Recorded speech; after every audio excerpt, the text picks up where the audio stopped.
ఇక సుప్రీంకోర్టు చంద్రబాబు నాయుడుని అక్షింతలు వేస్తే నేషనల్ మీడియా మొత్తం రిపోర్ట్ చేసింది చంద్రబాబు నాయుడును ఏ రకంగా సుప్రీంకోర్టు అక్షింతలు వేసింది అని చెప్పి. ఒకరు కాదు ఇద్దరు కాదు, మొత్తం నేషనల్ మీడియానే సోమవారం నాడు మంగళవారం నాడు విపరీతంగా చంద్రబాబు నాయుడును ఆక్షేపిస్తూ ప్రతి నేషనల్ టీవీ ఛానల్, ప్రతి నేషనల్ మీడియా న్యూస్ పేపర్లు చంద్రబాబు నాయుడును Indian Express supreme court lambasts Naidu for laddu politics అని ప్రతి English paper, Economic Times, not appropriate on Naidu's part to make public remarks on Tirupati laddus when probe is on, says Supreme Court.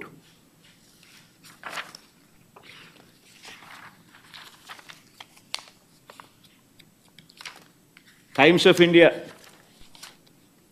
keep God away from politics, says Supreme Court on Tirumala Laddu Row.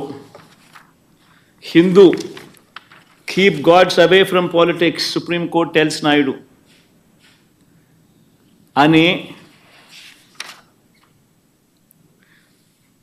Business Standard, Tirupati Laddu Row, keep gods away from politics, Supreme Court.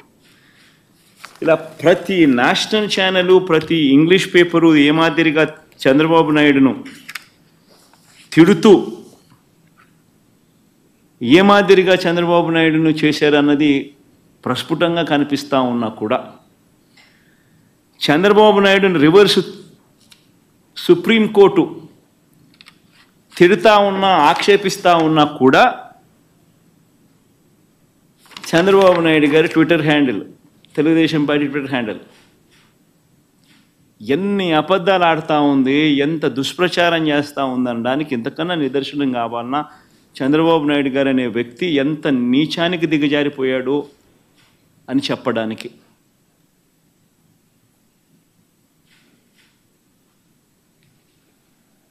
Tirumala laddu కల్తీపై supreme court serious అంట, మీ పాపం పండింది జగన్ అంట.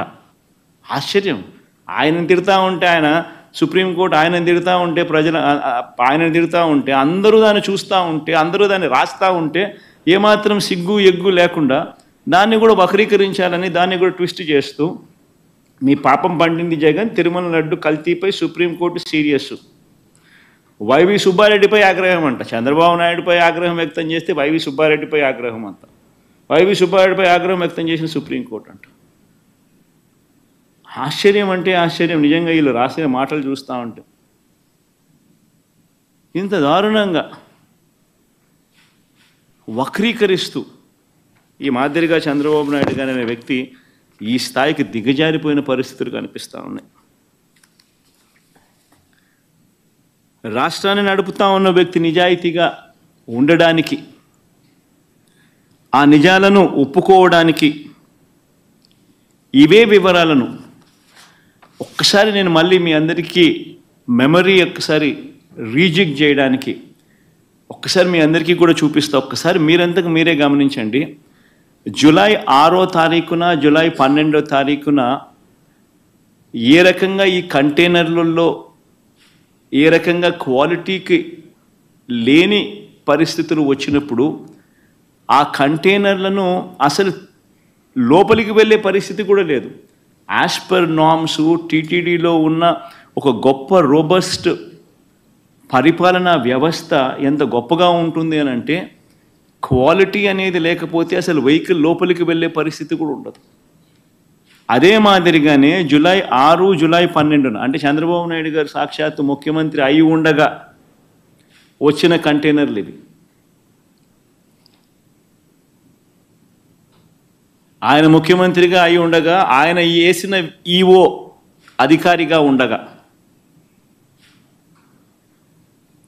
ఎంత గొప్పగా తిరుపతిలో వ్యవస్థ ఉంది అని నడిపేదానికోసం ఇంతకుముందు మా హయాంలో 18 సార్లు ఇదే మాదిరిగానే క్వాలిటీ లేకుండా వస్తే రిజెక్ట్ చేసి పంపించడం. 2014 నుంచి 19 మధ్యలో చంద్రబాబు నాయుడు గారి హయాంలో ఆయన ముఖ్యమంత్రిగా ఉన్నప్పుడు ఇదే మాదిరిగా క్వాలిటీ లేకుండా మెటీరియల్ వచ్చినప్పుడు, క్వాలిటీ లేకుండా ట్యాంకర్లు వచ్చినప్పుడు ఆయన హయాంలో 14 సార్లు తిరిగి వెనక్కి పంపించారు. తిరుపతిలో ఒక గొప్ప వ్యవస్థ ఉంది, ఒక రోబస్ట్ ప్రక్రియ ఉంది. ఎవరైనా కూడా మెటీరియల్ తీసుకొచ్చేటప్పుడు టెండర్లలో ఎవరైతే ఈ టెండరింగ్ ప్రొసీజర్ ప్రకారం ఈ టెండర్లలో పార్టిసిపేట్ చేస్తారు, ఆ ప్రీ క్వాలిఫికేషన్ క్రైటీరియా కూడా కొత్తగా వచ్చినట్టుగా కాదు, ఎప్పటి నుంచో ఉండేటివి పాతవే. ఆ ప్రకారం ఎవరైనా ఈ టెండర్లలో పార్టిసిపేట్ చేస్తారు. ఈ టెండర్లలో ఎవరికైతే L1 వస్తుందో వాళ్లకు ఆ కాంట్రాక్ట్ అనేది ఇస్తారు. 65% వాళ్ళకి ఇస్తారు, మిగతా వాళ్ళకు మిగతా 35% పంచుతారు అదే రేటుకి. ఇది ఎప్పటి నుంచో ఉన్న ప్రక్రియ. వాళ్ళు వచ్చే వాళ్ళు కూడా NABL సర్టిఫికేట్ తీసుకొని వస్తారు, lab certificate on product quality తీసుకొని వస్తారు. తీసుకొని వచ్చిన పిమ్మట అయినా కూడా తిరుపతిలో ప్రతి ట్యాంకర్లోనూ 3 సార్లు టెస్టింగ్ చేస్తారు. ఆ టెస్ట్ శాంపుల్స్ పాస్ అవుతేనే వెహికల్ ముందుకు పోతుంది. ఇది ప్రొసీజర్. ఇప్పటికి ఎన్నోసార్లు ఈ ప్రొసీజర్ గురించి కూడా చెప్పడం జరిగింది, మళ్ళీ గుర్తు చేస్తా ఉన్నా.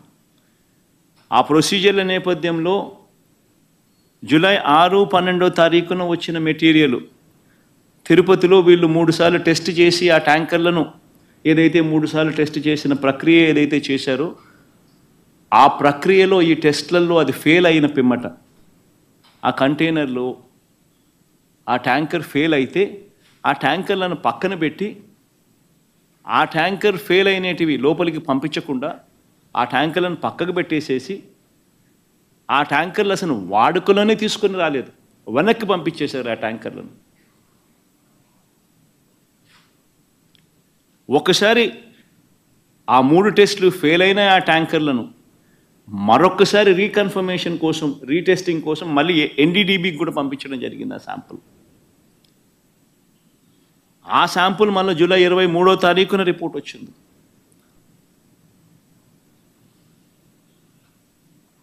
ఒకసారి ఆ జూలై 6, జూలై 12న వచ్చిన ఈ ట్యాంకర్లు ఏదైతే టెస్టులు తిరుపతిలో చేసిన టెస్టులు ఏదైతే ఫెయిల్ అయినాయో అవి ఏదైతే వెనక్కి పంపించారో, వెనక్కి పంపించడమే కాకుండా షోకాస్ నోటీస్ వాళ్ళకి ఇచ్చారో ఆ జరిగిన సందర్భంలో జరిగిన ఒకసారి ఆ వీడియో క్లిప్పింగ్స్ ఒకసారి మళ్ళొక్కసారి గుర్తు చేస్తా ఉన్నా, ఒకసారి మళ్ళీ ప్లే చేస్తూ.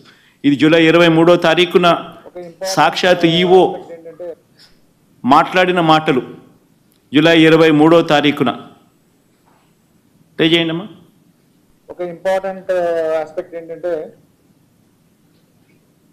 టేస్ట్ అనేది మనకు తెలిసిందే, కానీ ఎరోమా అనేది మనకి కరెక్ట్గా ఉందా లేదా, క్వాలిటీ లేకపోతే మేము మీద చర్యలు తీసుకుంటామని అందరి మేనేజ్మెంట్ వాళ్ళు వచ్చారు. ఒక్కొక్కరు మాట్లాడి చెప్పిన తర్వాత కొంతమంది ఇంప్రూవ్ చేశారు. ఆ శాంపుల్లో అడల్టరేషన్ ఉందని తెలియదు. అడల్టరేషన్ ఏం adulteration? 4 tankers have been kept aside and then they were kept aside so that they can be used. Chandrababu Naidu గారు చెప్తా ఉన్న మాటలు అబద్ధము అని చెప్పి మరొక్కసారి రుజువు అయ్యేట్టుగా ఏకంగా టీటీడీ ఈవో మరొక్కసారి మళ్ళీ చెప్పాడు. అసలు ఆ గీ వాడనే